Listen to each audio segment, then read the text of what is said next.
evening, ladies and gentlemen.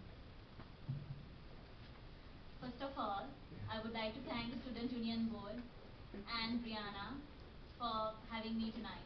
Thank you very much. Let me start by saying all of us go through some form of trauma at some point of life. It could be domestic violence, physical abuse, sexual assault, financial difficulties, and in my case, a natural disaster. I am a survivor of the tsunami that hit Sri Lanka in 2004. For those who are wondering why I'm standing here today, I'm not here to tell about the whole experience I had. It would take hours. I'm here to tell you about the difference between a survivor and a victim. And I'm telling you all this through my very personal experience with the tsunami. Well, if I call myself a victim, I would never be standing here today. In fact, I would fear everything related to the tsunami. And mind you, beach is my favorite place of vacation. And you see, it all depends on us. And if I had to moan about the experience I had, I could easily do that. And I would never say that I was never affected by it. I was. But like my English teacher, Miss Maria in high school used to say, it is in our hands to make a heaven out of a hell we live in, or a hell out of a heaven. So I decided to make this experience a lesson for my life and move on with it to make a heaven out of a hell. It is very easy for a person to face a trauma and just get into a shell and never talk about it and keep quiet about the situation right throughout their life. It is also very easy to deny the fact that they are affected and refuse for support. It is also difficult but possible. It is very, very possible to speak up about the situation and seek for support. One very important lesson I learned from this experience is the value of family support and relationships and friendship. You see, Sri Lanka is a beautiful country which has a very collectivist society. No one minds their own business, eat, sleep, and watch TV as a daily routine. We have a very interactive society. We talk to people, we socialize. We have a very good time as a daily routine, just by interacting with people.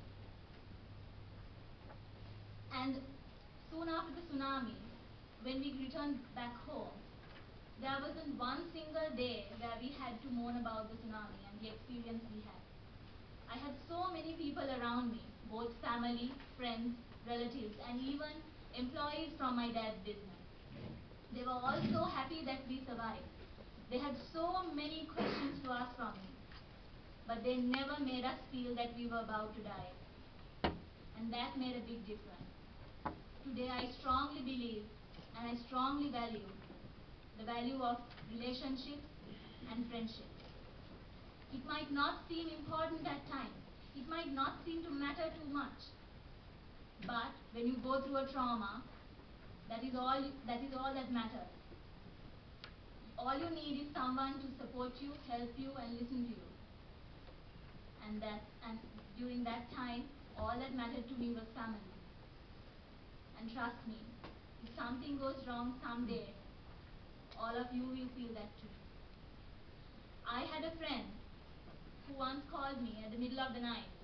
I had to listen to him speak about his family issues, his educational issues, all that for nearly 4 to 5 hours. At the end of this whole discussion, I had to tell him so many things to console him, but all I told him was, people go through worse situations. And I told him that I'm always there for him. And just before he kept the phone, he said, "You saved me." Well, I didn't quite know what he meant. But later on I found out that he called me after several failed attempts of suicide. And now he's a very successful young man studying business in Sri Lanka. Simple things like this matter a lot. and we wouldn't really realize until the time comes. This is just one simple example. It is very important that you know how much you could matter to someone, how much your kindness, your words, your time could matter to someone, especially for someone who's in need. Unfortunately, we don't know when someone could be in need, and we don't know the value of life until we face a situation which teaches us the value of life. The tsunami taught me the real value of life.